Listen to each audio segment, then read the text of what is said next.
Hey everybody, and welcome to Jack's Treasures on YouTube. This is our ongoing series of Q&A questions that we go over where people have either asked us as resellers or that we have asked other folks. It's Monday. Resellers. And it is Monday, so we're going to be doing some storage unit tips. We're sorry this thing is getting out super late, but literally it is Monday. It was Storage Unit Monday. Yeah, we were at a storage unit today. So today's storage unit tip is actually probably, in my opinion, one of the most important parts. They are all the most important. I think you say that every week. I don't believe so. Okay. Okay, check the ones from last Monday and see if I actually said that. But for today's topic is the bidding process and strategies of bidding, okay? Now, I would say most of our hints and tips are going to be more geared towards online bidding because that is what we do more of currently and have done more of overall. Although we have participated in live auctions, and the strategies, can somewhat... Some of them can be affected. It just really depends on the facility, too. But the first thing that I want to say is that if you are looking at a storage unit, okay, and you are a partnership with your wife, mm-hmm. The very first tip I'm going to give you is the most important tip ever, okay? And that is to agree together on your cap. Yes. Okay? On your cap. Now, we never do this. Yeah. Okay, well, we do. We agree that there is a cap. They usually change. It depends on how... Oh, don't even go there. Don't even go there. All right, so there's basically, literally there are two strategies to using a storage unit. But my first strategy is always to make sure that I'm on board with Tracy. Yes. Tracy is the one who finds the units, and then she says, I need you to take a look at these units. I normally will take a look at the units, and I'll say, yeah, that one looks really good to me, and then I have a good night. Or I say, I really don't like that one, and then I don't And I point out all of the really cool shit that he missed. And then he realizes how wrong he was. And then I get a talking to just like that.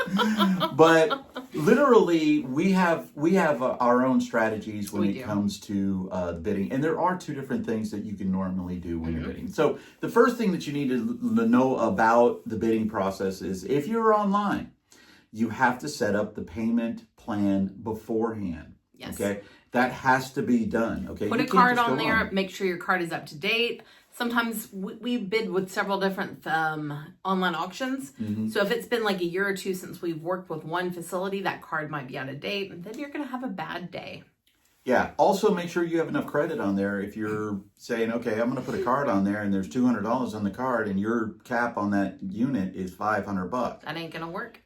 Yeah, it won't work. And it's going to decline it, okay? And once it declines it, then you're in a world of trouble because you have to work with the facility and or the facility's going to work with, guess what?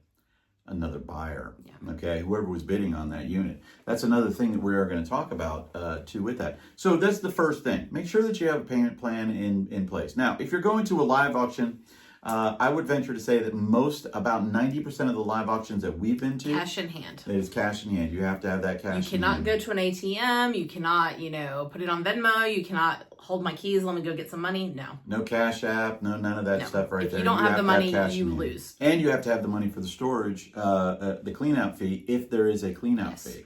Okay, so you need to make sure that you know that part too. So when you're bidding on the auction, okay, you're looking at the unit. All right. A lot of the sites will tell you how many people have looked at the unit, how many people have bid on the unit. It won't tell you the different people except for Locker Fox. Locker Fox will, because it shows the bidding. You have a username on there. You have a username on there, and your username shows up on there. Okay? Let me tell you a little secret about Locker Fox in particular. If you want to make a username on there, I recommend making one that is easily forgettable. Because people are going to remember when they've been outbid by somebody. And I'm a lot more likely to remember you if your name is Ugly Redneck Dude than if it is, Jack B56918. Just a little temp. Not that she has any kind of vendetta against anybody who outbids us. Who happens to be an ugly redneck dude. So now you got you're on the site, okay? Yes. one of the two sites. Well, there are multiple sites and stuff like that. But now you have to have your strategy. Your first strategy is what is the cap that you want to pay for that unit. Now, I will let you know. I can look at it, Tracy and I can look at a unit and we could pretty much gauge where that unit's going to go for, what it's going to go for. Mainly, I can look at how many people have bid, how many people have looked at it, okay, and what the unit is at. If we're looking at a unit, and that's, we will call it, just call it that this is a really good unit. You see clean boxes, you've seen some good resellable material, and the unit is at $10, okay? If anybody is going to sit there and go, oh, well, I'm going to cap that one out at $50, yeah, you're not going to get that unit. And I can promise you, okay? We've been surprised. I will say that. I have been surprised, but, yes. But as by a normal, and large, we set up ours based on how big the unit is, how full the unit is, how clean and the what we unit can is, see and what we in can the see. unit, okay? If I can see a couple $1,000s in that unit, then I know that my cap is going to be, you know, if I want to make 2 to 1, which I want to make 3 to 1, you know, my cap would be $500 to $1,000, somewhere in there, depending on also all of the and all the mystery. And all, well, I was going to say all of the added expenditures of gas, true. Time, and all of that stuff. I guess Which I'm we're just working saying, on our unit that we bought 2 months ago still. So now I'm adding another $65 to it every single month that I already paid for the unit. Okay, so you got to think about some of those things right there. So you got your cap. Now you're looking at the unit and you're going, okay, 2 strategies that you can do. These units, by the way, are up usually for a week. Okay. That's unheard of anywhere else. Everywhere else, well, unless it's a static listing on eBay or something like that. But storage unit, usually they cut the lock. That thing goes up in 5 minutes. Okay. I've actually seen them around here that only go up for like 2 or 3 days. I don't know why. I would rather do those than I would rather do ones that are for a week. Because the ones for a week get more eyes on it, more people looking at it, prices go a little bit higher. Because people, like casual people, they might be going there, they're like, ooh, that's got a motorcycle helmet in it. I like that bid. Next person, ooh, there's a toolbox. I like that bid. Tools, you know, and it's just creeping. And the facilities put a description of the items that are in the unit to the best of their abilities. And that's searchable too. Because sometimes I will go in and I will search for certain keywords of things that we are interested in. It's not motorcycle helmets or tools. No, definitely not. So one of the things though, now you're going to set your strategy. You got your cap, you got your strategy. Now you're looking at the unit. There's 2 things that you can do. You could say, okay, I'm going to come out firing and I'm just going to throw a huge bid out on that bid, that thing right there. And I'm going to say, okay, I'm going to bid it up to $400. It's at $100 or it's at $10. I think the unit's going to go for over 3. Okay. My cap is 5. I'm going to throw a bid out at $400 right there. Now, what that means is that does not mean that the bid goes up to 100. It bid goes up to the highest bid amount plus 10. Okay. So if the other guy had a proxy bid on it and he bid $50 and nobody had bid on it, so it was $10, my bid would go supersede his, add 10 to it, and then the current bid would be 60. Now, I will speak up and say I do not like this strategy for us because of what I told you before, because of the little biters biting at it. I put my bid in at 500 3 days before the end. Everybody who sees that unit, ooh, I like it. And I feel like I get pushed up.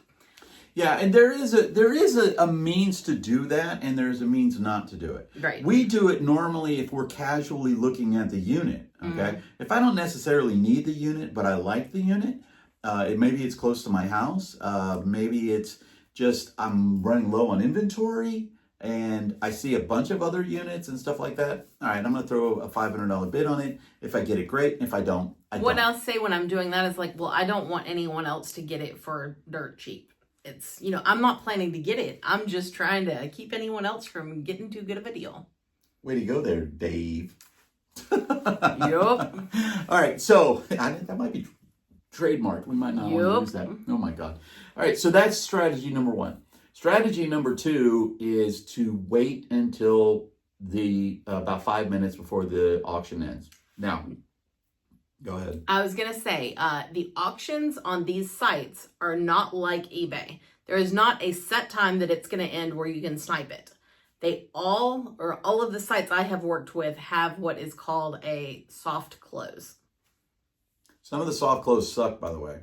Okay. Storage treasures. Storage treasures. I like you. I love you. You're the biggest one. We buy from you the most.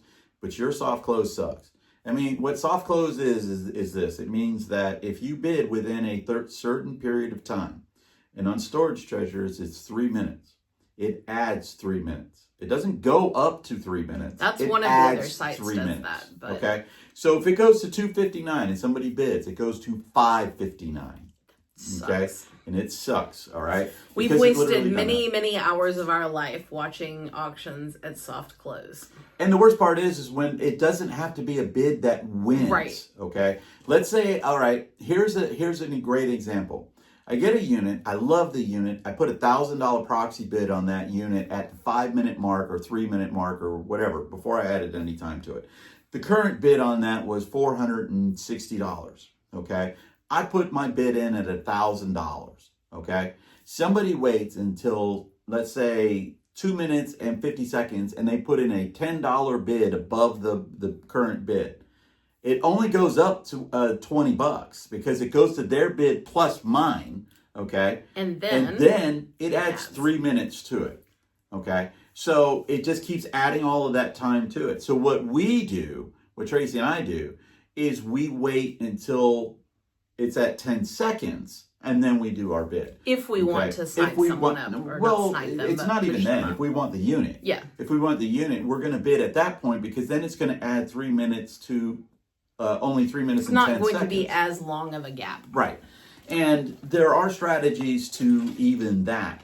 Do you go up by 10 or do you go up by 20? I will let you know that right now, okay? If you think you're going to get a unit at a whole number, as in a zero number, as in 50 or 100, you're probably not. You're probably not, okay? If I'm putting in a proxy bid, my proxy bid is usually, let's say it's 800, my proxy bid is going to be 820, okay? Because people put in bids at 810. They put in bids at 800. Well, 820, that gets me the unit right there, and it hopefully backs them off. Hopefully, if they have a proxy bid in, and that's I want them to bid 800 and it to go up and them to realize, whoa, they didn't just bid 800. Right. They bid higher. Right. And see, they don't know what my proxy bid is. Okay. That's another thing. They don't know what it is. So when they kick it by 10, okay, it still will be me, even if it goes to 810. All right. Because that's my bid. And it just, well, actually, it doesn't add to the 10, to the 10. It just goes to my bid, which would be the 810. All right. But if we have 820. But it adds time. Yeah. All right. And then they're like, oh, crap, I don't even know. Then it goes to 20. It still goes to me. Okay. Now, if he puts a proxy bid in, it goes straight to it goes to 10 plus my proxy bid. So it would be like 830. A lot of numbers, but I think you get the idea. You'll get the idea that you'll notice in one of the things about it is as a bidder, I can tell how many people are bidding. Okay. Because if I'm the one that's bidding, okay, and it goes up one more time, and then I don't bid and it goes up again, I know I have 3 bidders, me and 2 other people. Okay. I got to get 2 of those other people. I got to get the 2 other people to drop off somehow. So what do? I drop a big bid in, a big proxy bid, you know. He drops the hammer. Yes. I've done it. I have done it. Okay. And then I take the unit. Other strategies that's a strategy that's actually very effective in live auctions. It's a good one in live auctions If too. you jump the bid a long way. Now you could do that in live auctions too, by the way. In a live auction, the bidding could be at like $20. Let's just say the bidding's at $50 and you go $200. The bidding goes straight to the $200. We have won a lot of auctions for less than they were worth that way in live auctions, just because it's kind of almost an intimidation factor. Yeah. And we're intimidating people. Yes. Even though I'm the one that does most of the bidding. Okay.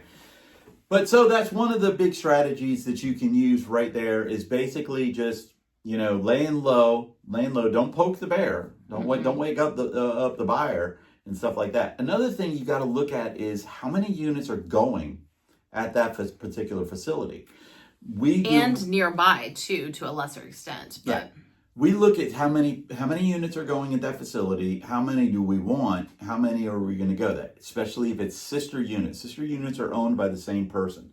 We had 3 sister units that we were bidding on. And the bidding starting to get a little bit crazy on those, where it was getting close to the 500 mark, and the units were full, and they were good units, but they were big time mystery Thank units. God and we stuff only like that. won 2. Yeah, well, the strategy on that one worked perfectly. Yeah. Okay, I got the first one, and I told Tracy, I said, I'm gonna get the first one, and I'll get it for the cheapest price, and we did. In our experience, when there's sister units like that, usually the first one is the cheapest. That's right. The first one, you get the first one, you're going to get the cheapest one. Yeah. Now, the second one that comes up, the person, and there's 2 of them. All 3 of them are ending at the same time. Yeah. So we're bidding on all 3 at the same time. So I'm adding time to this one, adding time to that one, adding time to that one, so that I can make sure I get the bid. So one of them comes down and I win it. All right. Now there's 2 units left. I want them both. Okay. But what I did is very strategically, I got the bidding up to a good amount on both of them. One of them I really wanted, and the other one I didn't. I said, okay, I'm going to let the other guy bid this one and take this one, and then I'm going to grab that last one. And it actually worked did work. To a T. It worked to a T. Okay. We did. Now, when we bought our units in Tennessee, there were 4 units, and we were on all 4 units at close to $27,000 for all 4 units. Now, we were going to have to take a huge loan to get that one. I mean, that one was that was a little bit crazy. Even I was sitting there going like, "Oh shit." Okay? But we got the first unit. We paid the least amount of all of the other 4 units, and it was the second largest unit. There were then 2 we units kind of that got were 20 by 40. to have some fun with the others, and we pushed them up a little. If we would have gotten them, great. But if not, Yeah, each one of them we went weren't stressing way then. over. I mean, one of them went over 15,000, and it was smaller than the unit that we got. Yep. And I was like, "There you go." That one did have an arcade game showing, which it did. To a lot of people that was really exciting. We didn't really want it. That's not our.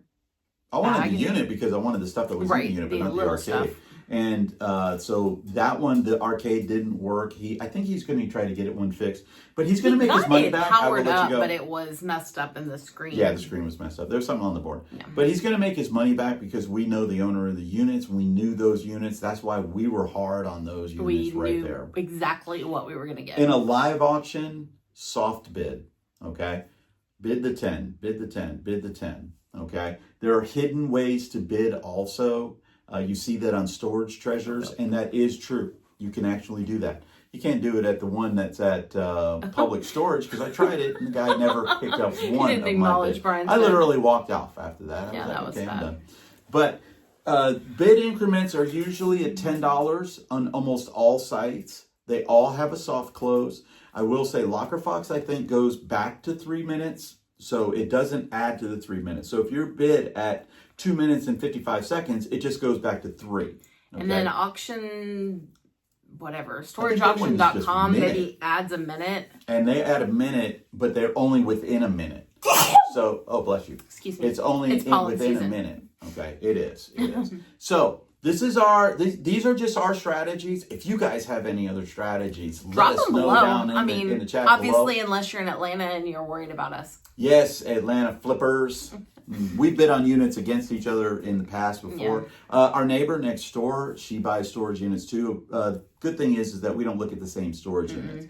We are now, Tracy and I'm not trying to brag, but we're now in the process of, when we're buying storage units, we're looking for the upper storage units, the ones that are, anywhere between $1,000 and $2,000. And at this point, we're going to go collectibles. I mean, we're going to go in straight in hard on collectible units because cleaner units, bigger units. We're old, and I don't have the energy to do what we're doing right now. Actually, anymore. I'm old. Tracy's young and stuff. But this is our strategy right there. We actually told our strategy. You guys know our strategy now. So if you see us bidding, you'll know our strategy right there, unless it's on Storage Treasures. You don't know my Locker Fox name either. No, you haven't said that one, have you? And stuff. You are a crazy secret. Cat lady, though. All right, so drop some comments down below. If you could, please help out us with Stop Soldier Suicide. Yes. 21 soldiers a day are committing suicide. Please make sure that you can give to that. Anything will help. Like, share, and subscribe. and tell us some of your big strategies. And as always, pet a cat. Peace out. Bye.